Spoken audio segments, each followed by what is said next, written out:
हमारी पौराणिक कहानियों में तमाम दानव एक चीज की ख्वाहिश में रहते थे।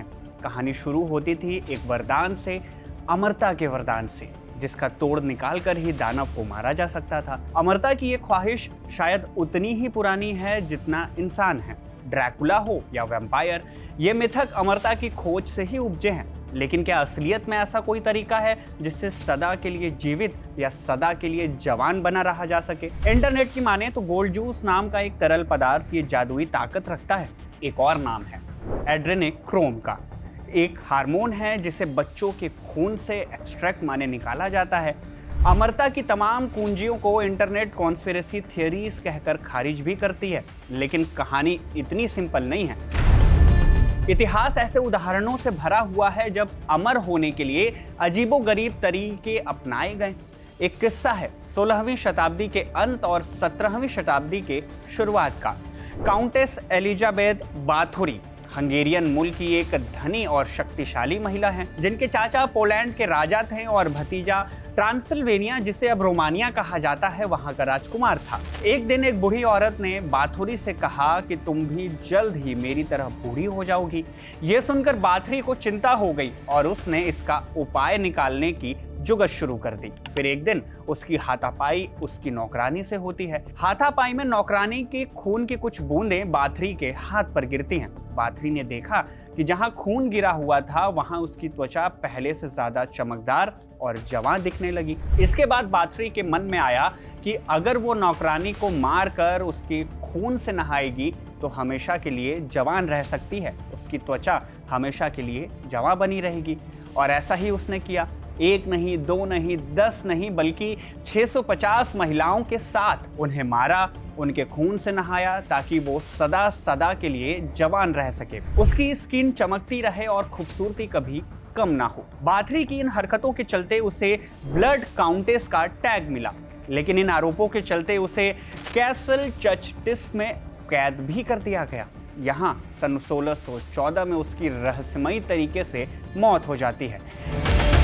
कहने का मतलब है कि इस दुनिया के एक कोने में ये चर्चा घर बनाए रहती है कि कुछ अमीरजादे छोटे बच्चों के खून से नहाकर उसे पीकर खुद को अमर और शरीर को सदा के लिए जवान बनाने की जुगत में रहते हैं, जो सदियों से चली आ रही है। और केवल खून ही नहीं, बल्कि गधी के दूध से लेकर गोल्ड जूस तक। कालांतर में ऐसे कई कॉन्स्पिरेसी थियरीज सामने आई जिसके तार बड़े बड़े नेताओं जैसे Hillary Clinton, Barack Obama, George Soros, Hollywood celebrities जैसे ओपरा विनफ्रे, टॉम हैंक्स और एलन डिजेनरेस से जुड़े हुए हैं। क्या है वो कॉन्स्पिरेसी थियरीज, कब और कहां और कैसे इनकी शुरुआत होती है, और क्या वाकई बच्चों का खून बुढ़ापा रोक सकता है? इस बारे में रिसर्च क्या कहती है? साथ ही वो एक्ट्रेसेस को जवान रखने वाला मिस्टीरियस गोल्ड जूस क्या है, जिसके बारे में जब एक्ट्रेस टैरिन ने एक पॉडकास्ट में बताया तो बॉलीवुड से लेकर हॉलीवुड तक में एक बहस छिड़ गई। Tom cruise, Vin Diesel, Jennifer Lopez, Anil Kapoor, Jitendra, Sangeeta Bijlani, ऐसी कई हस्तियां हैं जो अपने उम्र से काफी कम दिखाई देते हैं। इन हस्तियों की सुंदरता और जवां स्किन को भी लेकर कई तरह की कॉन्स्पिरेसीज रची जाती हैं। इन कॉन्स्पिरेसी थियरीज को और बल ब्रायन जॉनसन जैसे बड़े उद्योगपतियों से भी मिलता है। मालूम है कैसे? वो ऐसे क्योंकि ये वो लोग हैं, या ब्रायन जॉनसन वो शख्स हैं जिन्होंने अपने बच्चे के शरीर से खून निकाला और खुद के शरीर में डाला। इसे एंटी एजिंग एक्सपेरिमेंट के तौर पर देखा गया, जो इस पर काम करते हैं। ब्रायन इस पर काम करते हैं और ऐसी तकनीक की वो वकालत भी करते हैं। क्या है पूरा माजरा, इस वीडियो में हम आपको इन सारे पहलुओं से रूबरू कराएंगे। नमस्ते, मेरा नाम है शुभम और आप देख रहे हैं खबरगांव। फरवरी 2024 में American stand up comedian, writer, producer, director और पॉडकास्टर व्हिटनी कमिंग्स की एक पॉडकास्ट यूट्यूब पर आती है। पॉडकास्ट में एक्ट्रेस टैरिन मैनिंग बताती हैं कि गोल्ड जूस नाम का एक रहस्यमयी पदार्थ होता है जिसे सेलिब्रिटीज को शोहरत और पैसा पाने के बदले ऑफर किया जाता है। उन्होंने कहा कि उन्हें इसे पीने का लालच हुआ, लेकिन उन्होंने ऐसा नहीं किया। गोल्ड जूस क्या हो सकता है, इसे लेकर लोगों में कयासों का दौर शुरू हुआ। कोई इसे सोने का पानी कहने लगा तो कोई इसे एक ऐसी चीज से जोड़ने लगा जिसकी सच्चाई सुनकर आपके होश उड़ जाएंगे। कयास इसलिए भी लगाए गए क्योंकि उन्होंने इस गोल्ड जूस के बारे में ज्यादा जानकारी नहीं दी और कहा कि इस बारे में बोलने से उन्हें खतरा भी महसूस हो रहा था। भला ऐसी भी क्या चीज थी वो भी हम बताएंगे। ये भी बताएंगे कि एशली सनशाइन ने अपनी किताब द गोल्ड जूस में किन रहस्यों से पर्दा उठाया। लेकिन उससे पहले जान लेते हैं इस गोल्ड जूस जैसे सब्सटेंस की शुरुआत हुई कहां से। काउंटेस एलिजाबेथ बाथोरी के जैसे ही उम्र के प्रभावों से परे खूबसूरती को बरकरार रखने के लिए कालांतर में कईयों ने कई जुगत किए। कई सच थे तो कई मिथक थे। मसलन मिस्र की प्रसिद्ध रानी क्लियोपेट्रा की कहानी खूब कही और सुनी गई। टॉलमिक राजवंश की अंतिम शासक क्लियोपेट्रा को दुनिया की सबसे खूबसूरत रानी माना गया। 51 ईसा पूर्व में मिस्र की रानी बनी और 30 ईसा पूर्व तक शासन भी किया। किताबों से लेकर कॉन्स्पिरेसी थियरीज में कुछ ऐसे किस्सों को जगह मिलती है जहां बताया गया कि क्लियोपेट्रा खुद को जवान रखने के लिए गधी के दूध से नहाती थी। उनके इस खास स्नान के लिए करीब 700 गधी भी पाली गई थी। न केवल गधी के खट्टे दूध बल्कि क्लियोपेट्रा क्रोकोडाइल डंग माने मगरमच्छ के मल को अपने त्वचा पर लगाती थी, ये सोचकर कि इससे उनका रंग निखर जाएगा। लेकिन ये कितना असरदार था, इस सवाल का जवाब ना तब मिला ना अब। केवल क्लियोपेट्रा ही नहीं बल्कि उनके प्रेमी जूलियस सीजर के सिर पर बाल कम थे तो क्लियोपेट्रा ने इसका इलाज भी निकाला। क्या करा? उन्होंने घोड़े के दांत और हिरन की हड्डी के गूदे से एक लेप बनाया और जूलियस के सिर पर लगाया ताकि बाल दोबारा से उग सकें। लेकिन ऐसा नहीं हो पाया, ये जो उनकी कारीगरी थी वो फेल हो जाती है। इस तरह क्लियोपेट्रा अपनी और दूसरों की खूबसूरती बढ़ाने के लिए अलग अलग और अजीबोगरीब उपाय आजमाती रहीं। कुछ कारगर भी हुए तो कुछ सिर्फ बेकार नुस्खे बनकर रह गए। ऐसे ही कारनामों की फहरिस्त में एक और नाम है पोप इनोसेंट 8 का।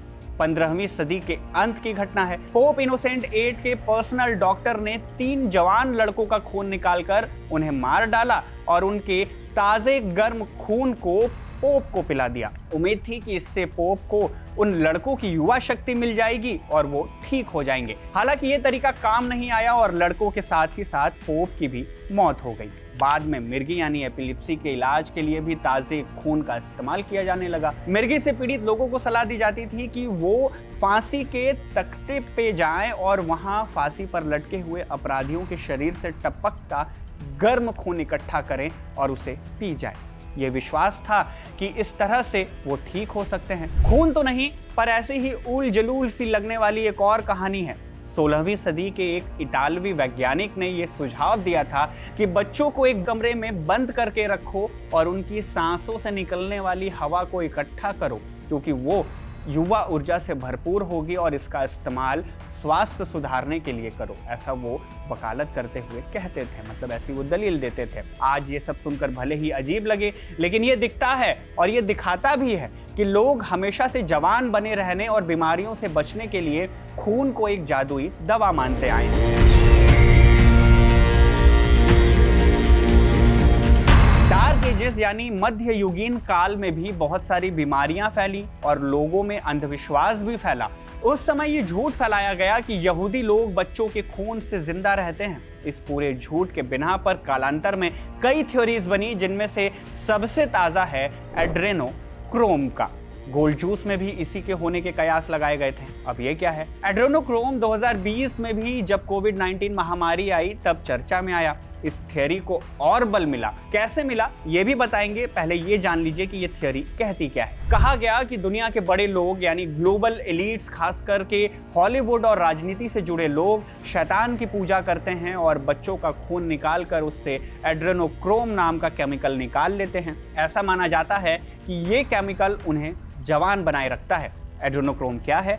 एक केमिकल है जो शरीर के अंदर एड्रेनालाइन से बनता है। एड्रेनालाइन वही हार्मोन है जो शरीर में तनाव या डर की स्थिति को कम करता है या ऐसी स्थिति में हमारे अंदर से रिलीज होता है और हमें एक्टिव करता है, हमें अच्छा महसूस कराता है। कुछ लोग मानते हैं कि इसे खून से निकालकर इंजेक्शन के रूप में लगाया जाता है जिससे लोग जवान बने रहते हैं। लेकिन ये बस एक थियरी है, इसका कोई वैज्ञानिक प्रमाण नहीं है। ये सच में काम करता है या नहीं, ये झूठ है या मिथक है और ये कैसे फैला, इस पर लगातार चर्चा होती रहती है। कोविड-19 के दौरान मार्च और जून 2020 में इंटरनेट में इसके बारे में खूब चर्चा हुई। टिकटॉक, यूट्यूब, इंस्टाग्राम जैसे प्लेटफॉर्म पर इसके वीडियोस वायरल हुए। नौबत यहाँ तक आ गई कि जुलाई 31, 2020 को कुछ लोगों ने चाइल्ड लाइव्स मैटर नाम से एक प्रदर्शन भी शुरू किया। जिसमें बच्चों की तस्करी और एड्रेनोक्रोम से जुड़ी बातों को उजागर करने की तमाम कोशिशें की गई।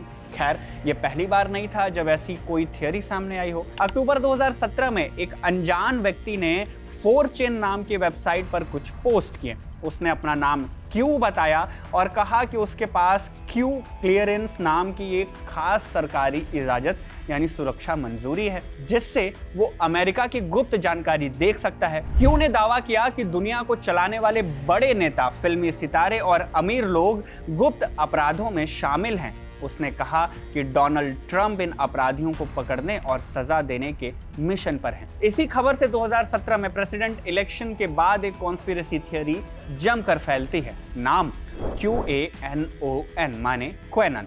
इसके समर्थक मानते हैं कि दुनिया को एक गुप्त अपराधी गिरोह यानी कैबल चलाता है, जो शैतान की पूजा करता है और बच्चों के यौन शोषण में लिप्त है। क्वेनन समर्थक मानते हैं कि ये गुप्त गिरोह बच्चों का यौन शोषण करता है, उन्हें मारता है और उनके शरीर से एड्रेनोक्रोम निकालता है, जिससे उनकी उम्र बढ़ जाती है। क्वेनन के मानने वालों का दावा है कि इस गिरोह में अमेरिका के बड़े डेमोक्रेटिक नेता शामिल हैं, जैसे Joe Biden, Hillary Clinton, Barack Obama, George Soros. इसके अलावा वो मानते हैं कि कुछ हॉलीवुड सेलिब्रिटीज भी इसमें शामिल हैं। नाम भी सामने आता है ओपरा विनफ्रे का, टॉम हैंक्स का, एलन डिजेनरेस का, साथ ही कई धार्मिक नेता जैसे पोप फ्रांसिस और दलाई लामा का भी नाम इनमें आता है इन सारे थियरीज में। क्वेनन के मुताबिक अमेरिका के पूर्व राष्ट्रपति डोनाल्ड ट्रंप और इस बार के राष्ट्रपति डोनाल्ड ट्रंप सेना के बड़े जनरलों से मिलकर 2016 का चुनाव लड़ने के बाद ये तय किया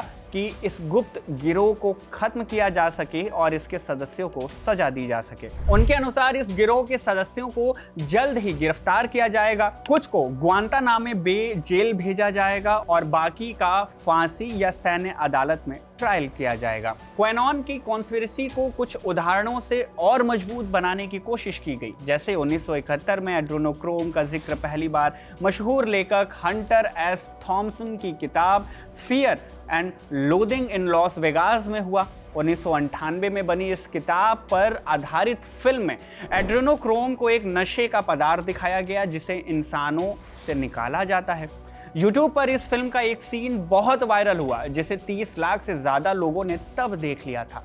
कुछ लोगों ने इस सीन को एड्रेनोक्रोम से जुड़ी साजिश बताई, तो कुछ ने सच्चाई बताने की कोशिश की। मॉन्स्टर इंक नाम की बच्चों की फिल्म को भी इस साजिश से ही जोड़ा गया। लोग कहने लगे कि फिल्म में बच्चों की चीखों से एनर्जी निकालने की बात एड्रेनोक्रोम हार्वेस्टिंग की बात का इशारा करती है, यानी इसका संकेत देती है। क्वेनन की अफवाह पहले 4chan पर आई, फिर दूसरे वेबसाइट जैसे 8chan, रेडिट और फेसबुक, ट्विटर, यूट्यूब पर होते हुए ये एक थ्योरी बन गई और फैलने लगी। लोगों ने इसे सच मानकर एक दूसरे को शेयर भी करना शुरू कर दिया था। क्वेनन पूरी तरह से झूठ और अफवाहों पर आधारित है, इसके कोई सबूत नहीं है और अमेरिकी सरकार, मीडिया और विशेषज्ञ इसे खारिज करते हैं। ये तमाम बातें विदेशी रिपोर्टों में लिखी गई। ये भी लिखा गया कि ये फेक न्यूज़ और सोशल मीडिया पर फैली अफवाहों से बना एक कॉन्स्पिरेसी थियरी है, जिसे कई लोग तो सच मानते हैं, लेकिन वैज्ञानिकों के अनुसार एड्रेनोक्रोम का कोई जादुई असर नहीं होता। ये अफवाह सिर्फ डर और भ्रम फैलाने के लिए उठी थी। टेरेन मैनिंग के बयान को भी इसी तरह से देखा गया कि इसमें एड्रेनोक्रोम की बात एक कॉन्स्पिरेसी थियरी के तहत आई। एऑन पर छपी जैज जिमरमैन की रिपोर्ट में मनोवैज्ञानिक कैरल गॉसलिंग बताती हैं कि पहले के समय में जब बहुत कम लोग लंबे समय तक जीवित रहते थे, तो वृद्धावस्था को एक सम्मानजनक चीज माना जाता था। लेकिन जैसे जैसे लोगों की उम्र बढ़ने लगी, हमने युवा होने की आदर्श को मान लिया, मतलब युवा होने को ही आदर्श मान लिया और ये बताया गया कि बुढ़ापा एक बीमारी की तरह देखा जाता है, जिसे रोका या ठीक किया जाना चाहिए। मतलब इसको कैसे हम रिवर्स कर सके, इस पर काम किया जाना चाहिए। इसी कारण जब लोग ये सुनते हैं कि युवा चूहों का खून बूढ़े चूहों को जवान बना सकता है, तो वो तुरंत ही इंसानों पर लागू करने की कोशिश करने लगते हैं और इसे ऐसा सोचने लगते हैं कि ऐसा किया जाए। ये पुरानी जादुई सोच और आधुनिक विज्ञान का मेल है। ये बातें इसी आर्टिकल में लिखी गई। अब जाते जाते एक और सवाल का जवाब टटोलते हैं कि क्या खून पीना सुरक्षित है। हेल्थ लाइन पर छपी MD, MPH एलेना बीगर्स की रिपोर्ट बताती है कि जानवर या इंसान का खून पीना सेहत के लिए बहुत खतरनाक हो सकता है। इससे खून से फैलने वाली गंभीर बीमारियां हो सकती हैं। डॉक्टर और मेडिकल एक्सपर्ट इसे बिल्कुल भी सही नहीं मानते हैं। कहानियों और फिल्मों में वैम्पायर को खून पीता दिखाया जाता है, लेकिन असल जिंदगी में इसका कोई फायदा नहीं होता है, बल्कि ये बहुत ही ज्यादा नुकसानदायक भी हो सकता है। कुछ लोग या लोगों का समूह इस तरह की आदतों की तरफ आकर्षित भी होते हैं, जैसे सैंग्विनेरियंस, माने ऐसे लोग जो खुद को असली वैम्पायर मानते हैं और दावा करते हैं कि उन्हें जीने के लिए इंसान या जानवर का खून पीने की जरूरत होती है। लेकिन खुद इन समूहों में भी कई संगठन लोगों को खून पीने के खतरों के बारे में चेतावनी देते हैं और उन्हें सुरक्षित रहने की सलाह देते हैं, ऐसा न करने की सलाह देते हैं। रही बात मिस्टीरियस गोल्ड जूस की, तो द गोल्ड जूस किताब लिखने वाली एशली सनशाइन लिखती हैं कि गोल्ड जूस का एक मतलब लिक्विड गोल्ड थेरेपी से भी जोड़ा जाता है। लिक्विड गोल्ड थेरेपी को प्लेटलेट रिच प्लाज्मा यानी PRP थेरेपी भी कहते हैं। ये एक कॉस्मेटिक ट्रीटमेंट है जो चेहरे की सुंदरता बढ़ाने के लिए किया जाता है। बकौल एशली, इसमें मरीज के अपने ही खून से प्लेटलेट्स निकालकर त्वचा में इंजेक्ट किया जाता है यानी लगाया जाता है, जिससे स्किन में नए कोशिकाएं बनने लगती हैं। हालांकि ये त्वचा और स्वास्थ्य को चमकदार बनाने में मदद कर सकता है, लेकिन इसका असर पूरी तरह से साबित नहीं होता, इसलिए ये हर किसी के लिए कारगर भी नहीं है। इन्फेक्शन, सूजन, दर्द और एलर्जी जैसी समस्याएं पैदा कर सकता है। ऐसी ही एक प्लाज्मा ट्रीटमेंट का जिक्र साल 2024 में भी आता है, जब मशहूर अमेरिकन उद्योगपति ब्रायन जॉनसन ने टोटल प्लाज्मा एक्सचेंज थेरेपी ली, जिसमें उनके शरीर का पुराना खून निकालकर उसमें शुद्ध एल्ब्यूमिन, जो कि एक तरह का प्रोटीन होता है, डाला जाता है। इससे भी पहले वो एक ऐसी ही थेरेपी ले चुके हैं, जिसमें साल 2023 में उन्होंने अपने बेटे के खून से अपना खून बदलवाया था। उस समय उन्होंने अपने बेटे को मजाक में ब्लड बॉय कहा था, जिससे लोग चौंक गए थे। ब्रायन हर साल 16 करोड़ रुपए अपनी सेहत और जांच या इलाज पर खर्च करते हैं, और ये सब वो इसलिए करते हैं ताकि वो एंटी एजिंग थेरेपी पर काम सके, मतलब जवान हो सके। वो खास डाइट, सही नींद और एक्सरसाइज के जरिए ये पता लगाना चाहते हैं कि क्या उम्र बढ़ने की रफ्तार को कम किया जा सकता है या इसे रिवर्स यानी पलटा जा सकता है। उनकी इन कोशिशों से वो अक्सर खबरों में भी बने रहते हैं। खैर, गोल्ड जूस और एड्रेनोक्रोम को लेकर कई कॉन्स्पिरेसी थियरी और कहानियां चल रही हैं, लेकिन इनका कोई वैज्ञानिक आधार नहीं मिलता है। दूसरी ओर PRP थेरेपी एक असली मेडिकल प्रक्रिया है, जिसके तहत बहुत सारी क्रियाएं की जाती हैं, बहुत सारे ट्रीटमेंट होते हैं, लेकिन इनके सीमित फायदे हैं और जोखिम भी है। इसलिए किसी भी मेडिकल ट्रीटमेंट से पहले हमेशा डॉक्टर से सलाह लेना जरूरी है, ना कि किसी कॉन्स्पिरेसी थियरीज पर भरोसा करके उस पर आजमा लेना। वीडियो की शुरुआत में हमने आपको कई कहानियां सुनाई थी, अंत में भी एक कहानी सुनाते जाते हैं। ये कहानी है प्राचीन हिंदू ग्रंथ महाभारत में लिखी राजा ययाति की। राजा ययाति एक शक्तिशाली और समृद्ध राजा थे, लेकिन उन्हें भोग विलास और ऐशो आराम का बहुत शौक था। एक दिन उन्हें शुक्राचार्य का एक श्राप लगा, जिसके कारण वो अचानक बूढ़े हो गए। वो अपनी जवानी खो बैठे और इस बात से बेहद दुखी हो गए। उन्होंने सोचा कि अगर फिर से जवान बनने का मौका मिले, जवान शरीर मिल जाए, तो वो अपनी इच्छाओं को और ज्यादा पूरी कर सकते हैं। राजा ययाति के 5 बेटे थे। उन्होंने अपने सभी बेटों से कहा कि अगर तुम में से कोई अपनी जवानी मुझे दे दे तो मैं फिर से युवा होकर जीवन का आनंद ले सकता हूँ। लेकिन 4 बड़े बेटों ने इस बात से इनकार कर दिया, क्योंकि वो अपनी जवानी खोना नहीं चाहते थे। लेकिन ययाति का सबसे छोटा बेटा पुरु कर्तव्यनिष्ठ और आज्ञाकारी निकला। उसने अपने पिता की इच्छा पूरी करने के लिए अपनी जवानी राजा ययाति को दे दी और खुद बूढ़ा हो गया। ययाति ने कई सालों तक युवा शरीर में अपने जीवन का आनंद लिया, लेकिन बाद में उन्हें एहसास हुआ कि इच्छाओं का कोई अंत नहीं होता। अंत में उन्होंने पुरु को युवावस्था लौटा दी और खुद सन्यासी बन गए। पुराणों की इस कहानी को एक संदेश के लिए सुनाया जाता है। संदेश कि इंसान की इच्छाओं का कभी अंत नहीं होता और प्रकृति के खिलाफ इससे खिलवाड़ नहीं करना चाहिए। इस वीडियो में बस इतना ही। वीडियो में दी गई जानकारी अगर आपको पसंद आई तो लाइक करें, वीडियो को शेयर भी करें और खबर गांव को सब्सक्राइब अब तक नहीं किया है तो ज़रूर कर लें। मेरा नाम है शुभम और कैमरे के पीछे इसे रिकॉर्ड किया है इरशाद ने और उनकी मदद की है शर्वेश ने। धन्यवाद।